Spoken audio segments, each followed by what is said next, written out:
অন্যদিকে আইপ্যাকে ইডি অভিযানে বাধার অভিযোগ। সুপ্রিম কোর্টে জোড়া মামলা। সুপ্রিম কোর্টে রাজ্যের বিরুদ্ধে জোড়া মামলা ইডির। আইপ্যাকে ইডি অভিযানে বাধার অভিযোগ। সুপ্রিম কোর্টে জোড়া মামলা। সুপ্রিম কোর্টে রাজ্যের বিরুদ্ধে মামলা ইডির। অর্ণব প্রতিনিধি আমাদের সঙ্গে রয়েছেন। অর্ণব, এই জোড়া মামলায় ঠিক কি কি করা হয়েছে, অর্থাৎ এই জোড়া মামলা কি নিয়ে?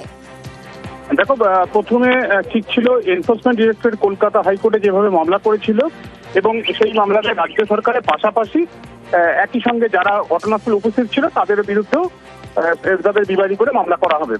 কিন্তু গতকাল পরিবর্তন হয় চিন্তা ভাবনা এবং গতকাল সলিসিটর জেনারেল কেন্দ্রীয় সরকারের তুষার মেহতা তার চেম্বার থেকে দীর্ঘক্ষণ আলোচনা হয় মামলার ভবিষ্যৎ নিয়ে কিভাবে সুপ্রিম কোর্টে, এবং সেই সিদ্ধান্ত অনুযায়ী আজ সকাল 8:54 এবং 9:10 দুটি মামলা করা হয়। কেন্দ্রীয় সরকারের এজেন্সি হিসেবে কাজ করা ইডির তরফে একটি মামলা রাজ্য সরকারের বিরুদ্ধে, অন্য মামলাটি যে ইডি অফিসাররা অভিযানে গেছিলেন আইপ্যাকের অফিসে সেই ইডি অফিসারদের তরফে মামলা দ্বিতীয় করা হয়েছে এবং সেই মামলা রাজ্যের ডিজিপি, কলকাতা পুলিশ কমিশনার সহ একাধিক যাদের উপস্থিতি ছিল বলে ইডি দাবি করছে তাদের বিরুদ্ধে এই মামলা করা হয়েছে।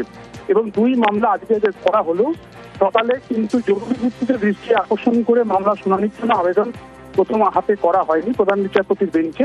এক্ষেত্রে বেলার দিকে অর্থাৎ আজকে শেষের দিকে বা কালকে সকালে এই জোড়া মামলা শুনানি করে কোনো নির্দেশ আনা যায় কিনা ইডি সেই বিষয়ে সচেষ্ট থাকবে সেটা দেখার।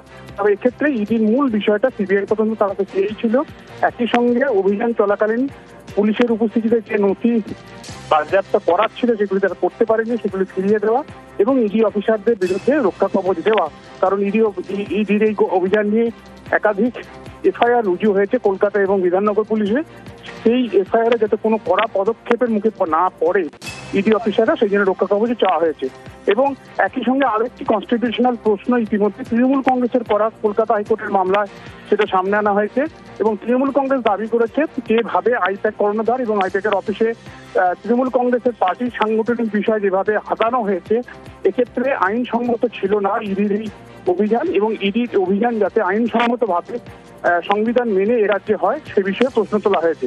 কাজে ইডি এ রাজ্যে নতুন করে কোনো অভিযান চালাবে। ধন্যবাদ অর্ণব।